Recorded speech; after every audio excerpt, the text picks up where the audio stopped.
Hello everyone, welcome back to the 3Bs with Sabrina Ijori. I'm your host Sabrina Ijori. So today I would like us to look at how one can become successful in business. Scaling up is the key word these days in the startup arena. Everyone wants to start with something, look for funding, and then scale up and make it big.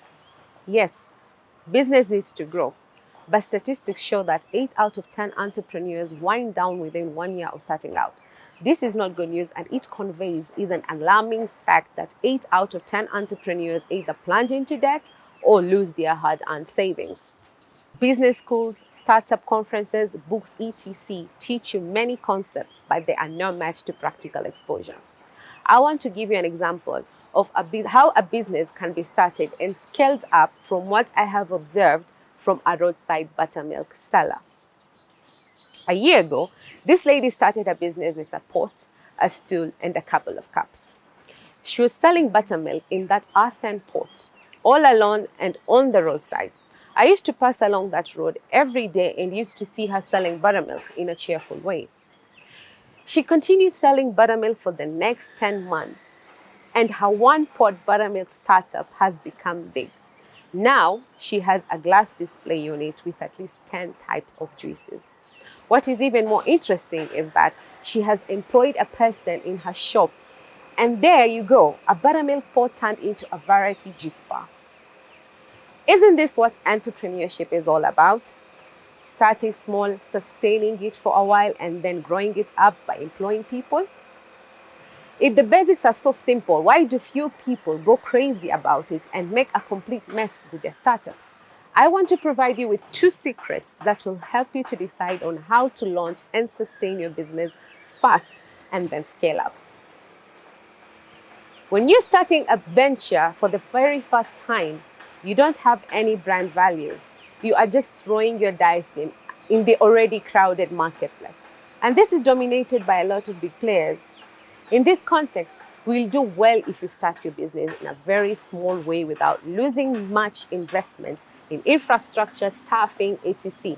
You need money to run your business for at least 6 months without expecting profits. If you run it for 6 months by providing quality service to your customers, then you will never fail.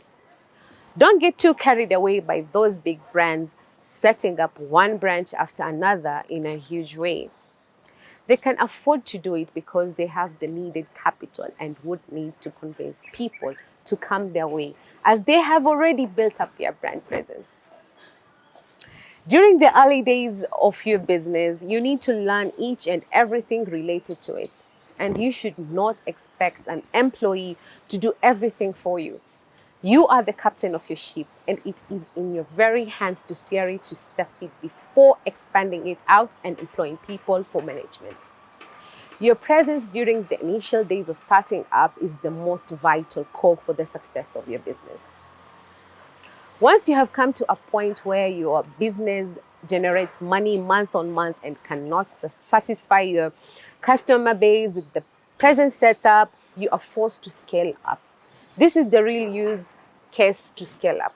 Customers should force you to expand and not the other way round, wherein you establish something big and expect customers to reciprocate. Have you ever seen roadside vendors or small shop merchants fail in their business? It is very rare because they know the fundamentals of their businesses and they never learned it in an organized way. It is all through experience. I was observing a guest while ago about this business from a hole in the wall setup, a very small place where raw materials were dumped inside, and he was sitting on the steps with his welding kit. All the time, he is surrounded by customers waiting for their stuff to be welded. They know that this guy would provide a perfect service as he is highly skilled. This is what success in business is all about. Customers coming to you for the value that you provide. No flashing boards, no big advertisements, and no endorsements. It is all about customer satisfaction, which comes from your knowledge of the trade and the attitude you possess. I hope this helps. Thank you.